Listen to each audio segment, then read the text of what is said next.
Hey yo, I want to drop something today. I think you're going to like it. I love it because of what it captures. This is spiritual development and decay in a nutshell. So, spiritual development and decay happen as a result of how we respond in the important moments of our life, and whether we fracture away from it or marry deeper to it, love or fear. It is the power that is inside the moments of our life that make us choose who we are, what we value, what we're willing to fight for and hold on to, and what we've chosen to let go. The path upwards is hard. You must be a warrior to ignite against the forces of the world.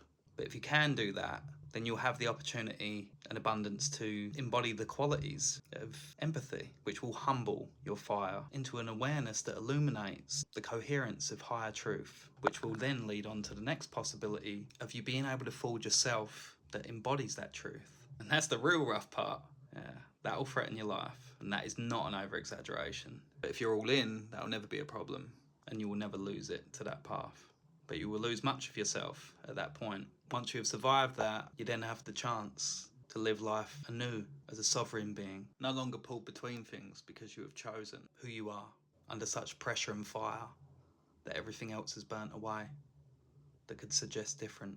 Next, as a sovereign being, you're going to add to the growing kingdom of higher possibility in this world, and you will create structures in this world that are a predilection of your spirit, of your truth that you have become. You are going to geometrically project that out into the world as your gift, a gift that comes from the gift that you have become.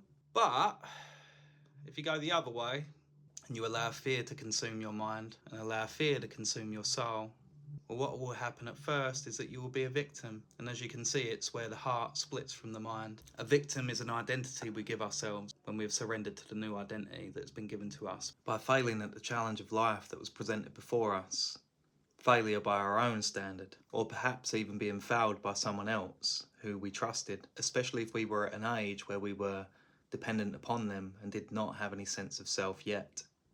And now, in light of that, we are unwilling to take the responsibility of that failure, and along with it, our life. At that point, we have a choice whether to pick it up and start to walk up the slide we are starting to fall down, or to go further by choosing to rub the poison of expedience into our wounded soul and teach the mind that it does not need the heart or the soul, that it can choose its own expedience, which then evolves into learning those practices as a law, as reality. This is where you program yourself, and your soul is crystallized and imprisoned into those traitorous belief systems that support those truths. Once you have completely abandoned yourself and your soul is crystallized, completely assimilated into the false self known as the ego, you will now only have vague, broken reflections of meaning in your life, reflections of who you used to be. Unbeknownst to you, it's the call to come back to your truth.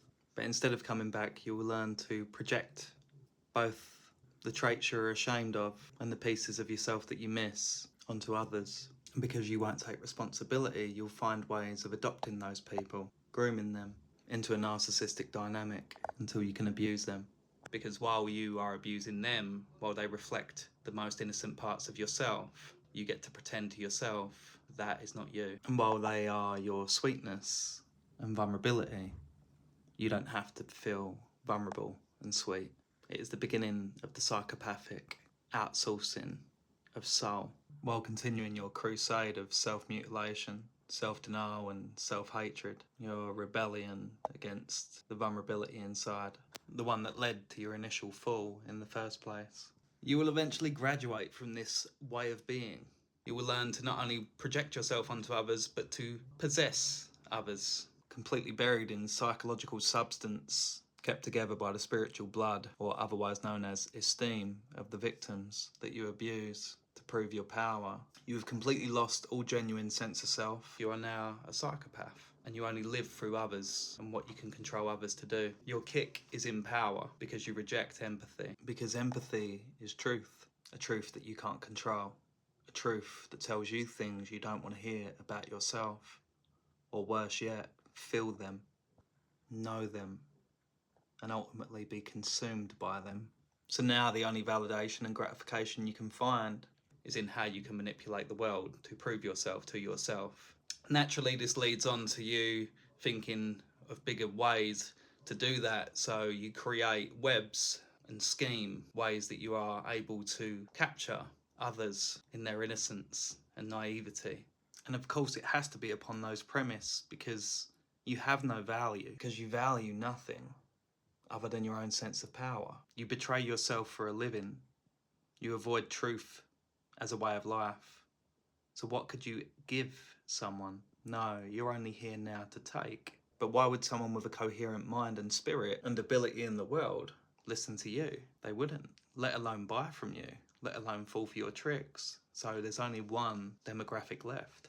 And once you go full circle and that cycle fulfills itself and you reap the rewards harvested from the innocence that fell prey to your traps, you have graduated to the final stage, which is that of a predator that literally feeds on innocence and naivety directly. And remember, what type of innocence is it that you know best? So what are your plans likely modelled around? The one piece of crystallised innocence that you've got trapped and have had trapped and betrayed inside you the whole time.